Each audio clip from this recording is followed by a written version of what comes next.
Deming, a jewel in the southwestern New Mexican desert. About 9 miles east, down a lonesome desert road, you're liable to stumble upon a small compound of buildings with an old, dilapidated windmill outside. Unassuming and seemingly miles from anywhere, most folks wouldn't look at it twice. But this is no ordinary farm or ranch.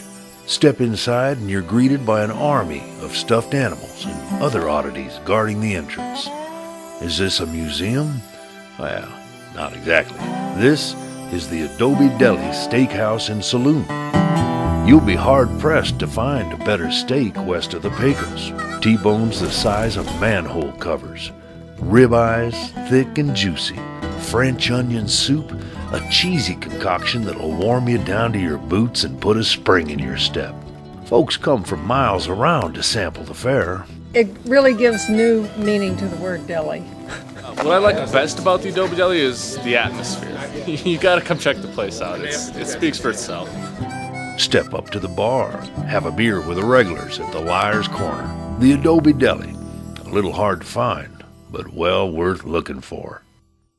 Well, it's lunchtime at the Adobe Deli, and Van, I can't wait to get into this Reuben, and I really want to watch Ginger give that a shot. While I'm waiting too. I'm in the background here. I'm looking. I'm waiting. Well, while we're chowing down on this, you've been here 34 years, and I have to tell you, this is a real unique place. I've never been in a steakhouse like this. So tell us a little bit about the history of the Adobe Deli. And where did the name come from? Well, we owned a couple delis back east, and we just kept the name going. And at first with Adobe Bar, and put it in, and put 2 and 2 together. You got to call it the Adobe Deli. Well, the restaurant's actually a deli as well. You sell deli meats too, right? Yes, absolutely. And that was later on. That was only about 3-4 years ago, until Boar's Head, the product, actually came into the picture in the Southwest, because my delis only had Boar's Head. And this is an incredible product, and that's the only reason I even have a deli. Because if I couldn't get that product, I would not use any other product, any other inferior product. This is perfect. And I tell you, this is an incredible sandwich, an example of some of the Boar's Head products. Well, this building used to be a schoolhouse, right? It was. My house was built in 1926.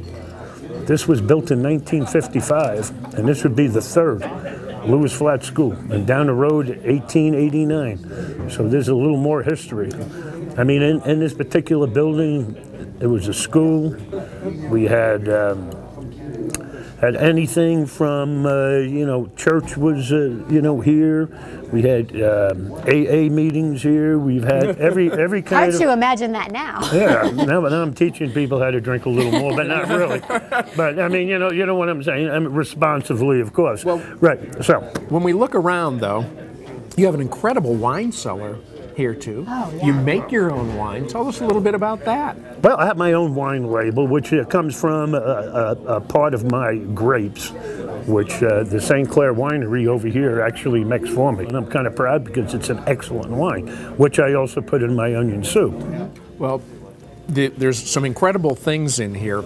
Lots of stuffed animals, meaning wild animals that have the taxidermist has done a number on. Where did all of that come from? It's a feast for your eyes too. You know, we got alligators here. It's almost some sort of it's a museum. We got double-headed calves. We have. I mean, it's an interesting. Just come down. You know, soak it all in. Enjoy it. Now you didn't hunt all of these animals. No, a good friend of mine out of Phoenix, he was just a good friend, and he passed away, and I ended up requiring quite a few of his collection, and I'm proud to display it. Well, Van, we're having a great lunch, but you're really known for your steaks. Tell us a little bit about the steaks. I am known for my steaks, and this was something that came a little later, right? But my steaks are the best. And I guarantee if anybody come down here and say they had a better steak somewhere else, my God, I tell you what, I'd be totally amazed and would have to run there myself just to try it. You should be proud of it. This is far and away the best Reuben sandwich I've ever had.